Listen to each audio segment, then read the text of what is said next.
In the last video, we started talking about a data protection officer.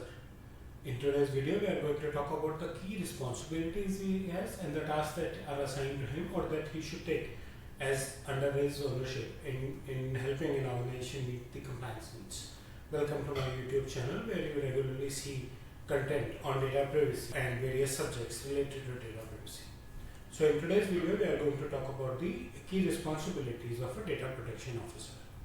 So to begin with, first most important responsibility, the purpose of his job is to ensure compliances. Compliances, when we talk of DPO or a data protection officer, mainly data privacy related compliances. So it's him who should first of all know what are the various laws applicable to the business. Small business, a localized law, a slightly larger business, maybe some cultural differences within the country, but a multinational, then a lot of things. And even a smaller business, if the data processed is across the geographies, then you have to adhere with other laws as well, and that's the role of the DPO to let you know what other laws are applicable there. The DPO should review data protection policies, update them from time to time, both from the organization's purposes, from the new processes that come in, and from whenever there are changes in the laws.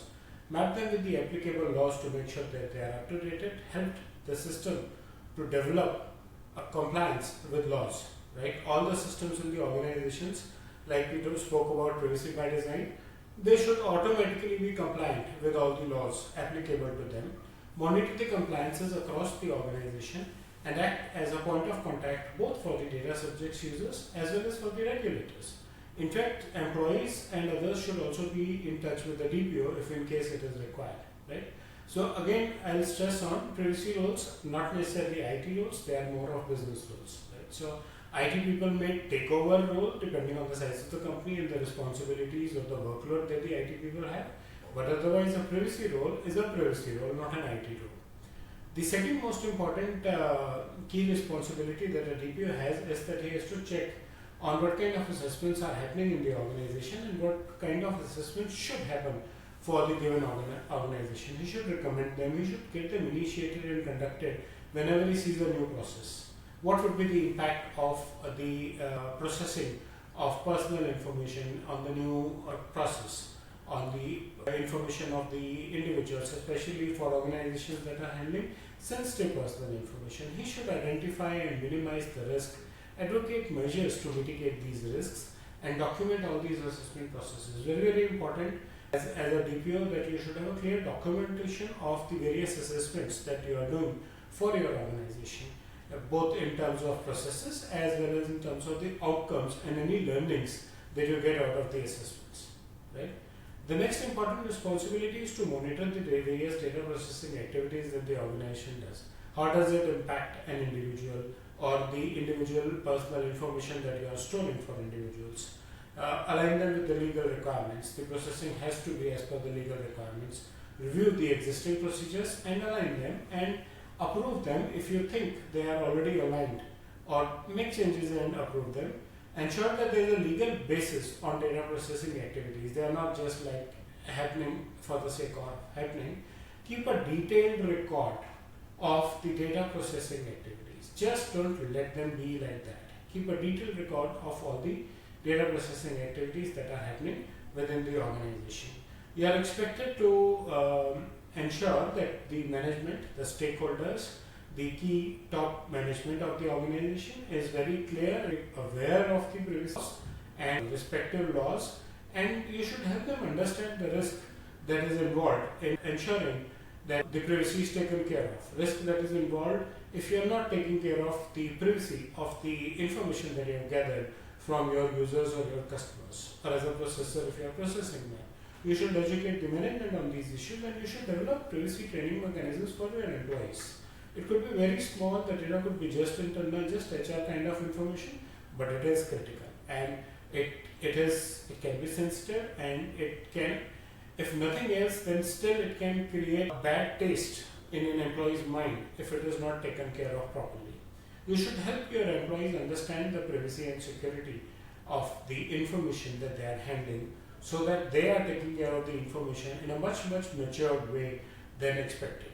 And you should develop regular touch points on privacy education. Banners, posters, case studies, emailers, danglers, all these kind of things in an organization, so that the core people who are handling your customers or your data subjects or your users' personal information are very well aware of what they are doing and how they are expected to perform on it. And you should keep your organization updated on new changes in the laws and policies, because that is something which is very, very important.